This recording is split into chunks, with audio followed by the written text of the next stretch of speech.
C'est l'heure maintenant de défendre notre terre contre une armée de Cimériens prête à croiser le fer. Toute la tribu s'est réunie autour de grands menhirs pour invoquer les dieux afin qu'elle puisse nous bénir. Après cette prière avec mes frères sans faire état de zèle, les chefs nous ont donné à tous des gorgées d'hydromel. Pour le courage, pour pas qu'il y ait de faille, pour rester grands et fiers quand nous serons dans la bataille. Car c'est la première fois pour moi que je pars au combat et j'espère être digne.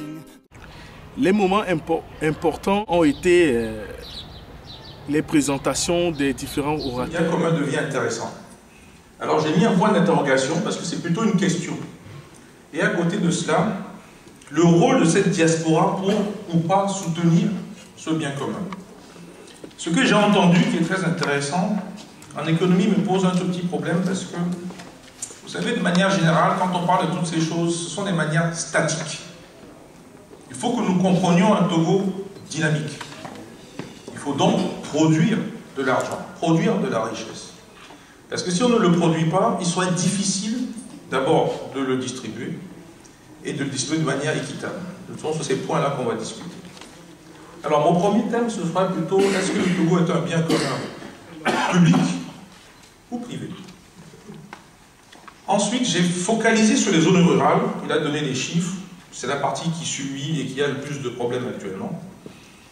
Puis le rôle de CMDT qui est lié au thème d'ailleurs. Est-ce qu'il faut défendre d'abord les intérêts de la diaspora dans les pays où nous sommes? Parce qu'il y a des problèmes vis-à-vis des autorités locales d'ici, vis-à-vis de l'administration togolaise elle-même, faire des papiers, etc. Et deux, comment bien sûr assurer ce financement, qu'on appelle ici la pérennisation. Et le CMDT même, au fond, est-ce que c'est un bien privé ou en fait un bien public? Ou les deux d'ailleurs. Cela étant dit, j'espère que vous pouvez réfléchir un peu à cette image. Tout ce que vous voyez ici, une Afrique en rouge, qui représente en fait le sang de la violence. Et tout ce que vous voyez en noir, c'est en fait nous, la diaspora. Au lieu d'être à l'intérieur pour créer cette richesse et donc ce bien commun, le renforcer, nous sommes souvent à l'extérieur. Quelles que soient les conditions qui nous ont fait venir à l'extérieur d'ailleurs. Et ça pose un problème de fond parce que dès que la diaspora sort, qui réussit d'ailleurs à l'extérieur, c'est un bien qui échappe à l'Afrique, et dans le cas ici, au Togo. Regardez le Togo, même chose que le Bénin en moins bien. Pourtant, le Togo est parti relativement au-dessus de la moyenne au départ. Donc la gouvernance qui a eu lieu, quand même, n'a pas bien fonctionné. Il y a des causes à cela. Le Ghana, légèrement au-dessus, et vous avez vu, d'un seul coup, 2009-2010, ça s'est mis à augmenter.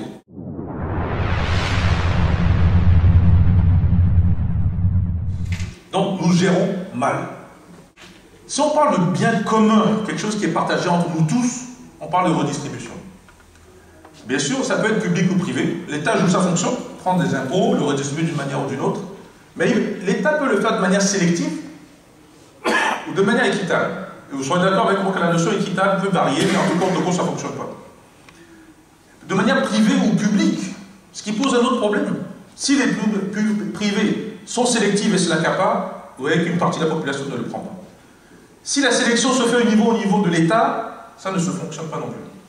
Si le privé le fait de manière sélective, ce qui est aussi possible, il y a des États qui sont dirigés par le privé, ça ne fonctionne pas non plus. Donc ça devient un peu plus compliqué ou plus complexe pour arriver à la notion d'équité.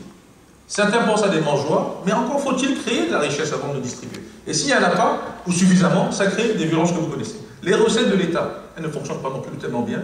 La collection par l'État ne fonctionne pas bien. Donc en fait, on a un vrai problème de création de richesse.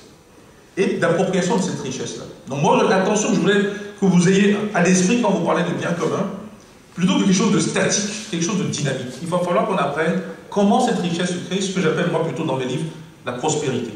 Qui est un mot au-delà de la notion de richesse d'ailleurs. Et donc le rôle de la diaspora dans cette histoire devient très déterminant et très important. Et vous allez voir que certaines diasporas peuvent faire des grosses erreurs en croyant aider. En croyant aider. On fait des dons. Pensez bien que toute économie est en transition. Et il y a des phases de transition qui sont différentes. Et c'est très important de comprendre cela. Une phrase à une autre, mais généralement la suite permet d'avancer.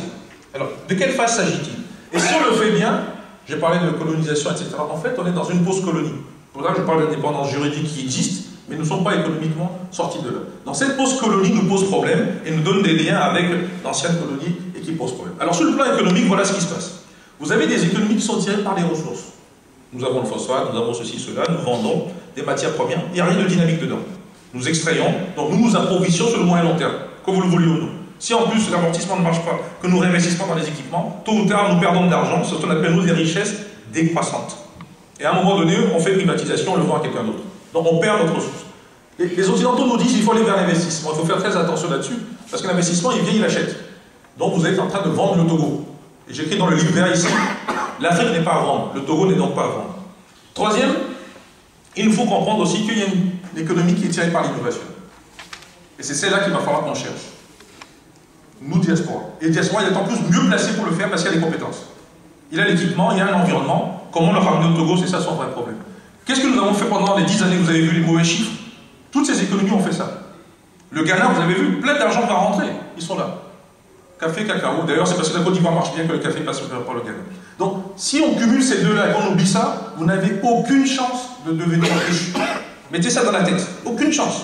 Donc, quand quelqu'un a la diaspora de l'argent et qu'il envoie à sa famille, qu'il mange bien, il est là. Il fait tirer cette famille par la ressource. S'il fait une maison et s'il s'arrange un peu d'eau dans le quartier, il tire par l'investissement. Mais il rend les gens dans une servitude. Ce n'est pas une partie de gauche ou de droite, nord-sud. Hein. C'est un problème économique scientifique.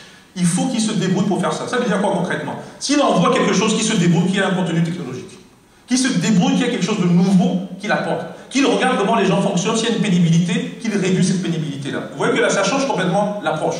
Vous ne pouvez pas acheter une chaise à roulettes pour un handicapé, le lui donner avec un moteur, et que le type est incapable de prendre de l'essence. Parce que la première panne, il ne pourra pas le changer. Il va marcher à terre là où il était dans le sable avant. Et ce n'est pas l'innovation qui manque. Et il peut prendre plusieurs formes d'ailleurs. Ça peut être organisé, c'est ce que disait notre doyen, ça peut être des produits, ça peut être tout ce que vous voulez en fait. Alors, bien sûr, il nous faut des infrastructures. Et quand elles sont dans l'état que vous connaissez au Togo, ça ne peut que contribuer à la stagnation. Mais on fait avec. Il y a 3 ou 4 coupures par jour au Sénégal aujourd'hui, il n'y en avait pas dans 10 ans avant. Donc vous voyez comment la politique qui a été faite par Wade avec les Français pose un autre problème. Donc tout ça pour vous dire que c'est relativement complexe pour créer de la richesse et c'est important de le comprendre pour pouvoir aller de l'avant. Deuxième chose, les arbitrages. C'est très important que vous compreniez ce petit schéma. J'ai enlevé les chiffres pour qu'on ne perde pas le temps. Voici tout le monde qui veut s'occuper des pauvres et des gens dans les villages. En médecine, en santé, en ce que vous voulez. Tout le monde vient pour aider le pauvre, que nous sommes, dans nos villages à 60%. Sauf que le système est tellement bien fait que quand tout le monde vient partager quoi que ce soit, hop, ça passe par un autre bout. Donc voilà ce que reçoit le paysan, des gouttes, quand les gouttes arrivent au bout. Parce que l'entonnoir, il est tout petit ici.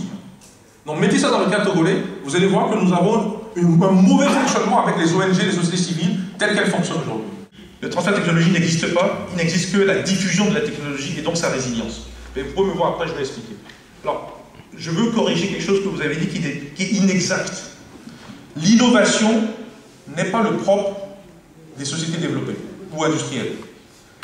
Le fait de créer quelque chose de nouveau n'est pas lié uniquement à de l'expertise qui est liée à de la formation. L'innovation de processus, c'est ce qui nous manque, qui va être doublé, triplé si on améliore les infrastructures. Ça n'a pas besoin d'aller à l'école, c'est l'observation. Et que l'environnement vous foute la paix pour faire le travail. Il faut que l'État comprenne qu'est-ce que vous faites et ne vienne pas vous ponctionner au début.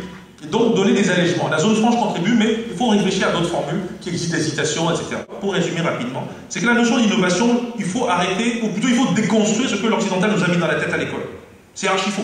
J'ai fait l'Organisation africaine de la propriété intellectuelle qui fait l'innovation, l'Organisation mondiale, c'est des histoires. Il faut d'ailleurs étonner le nombre de brevets que nous avons déposés, nous les Africains. C'est énorme. Mais on n'a pas l'argent. Donc les Japonais viennent, ils l'achètent, ils foutent le camp avec. Et ça se perd pour nous. Le Chinois, ils sont venus, ils ont démonté en Allemagne. Un tournevis est démonté jusqu'à 28 fois pour être dévissé. Ils l'ont écrit 29 fois pour le revisser. L'Allemand rigolait. Aujourd'hui, qui est le premier numéro de t-shirt et de CE? Et les Chinois travaillent là-dessus. Pourquoi nous ne le faisons pas? Et nous, la diaspora, on a les moyens de le faire. Alors maintenant, si on fait ça au niveau individualisé, on pense à des grandes choses. Non. Pensons simple. Très très simple. Et d'ailleurs, c'est avec ça qu'on retrouve la confiance avec la zone rurale. Parce que ces gens nous disent, mais vous les intellectuels, là, vous parlez trop. Venez voir avec le soleil à 45 degrés, vous allez voir comment c'est. Je m'arrête là. Que fait le gouvernement? Deux pas de deux, pendant que cher. Boniment et langue de bois. Tout temps que ça se danse. Deux pas de deux, en entrechère. En attendant la relance. Cautère sur jambes de bois. Qu'importe le temps que ça se danse. Complaisance, mauvaise foi. En attendant la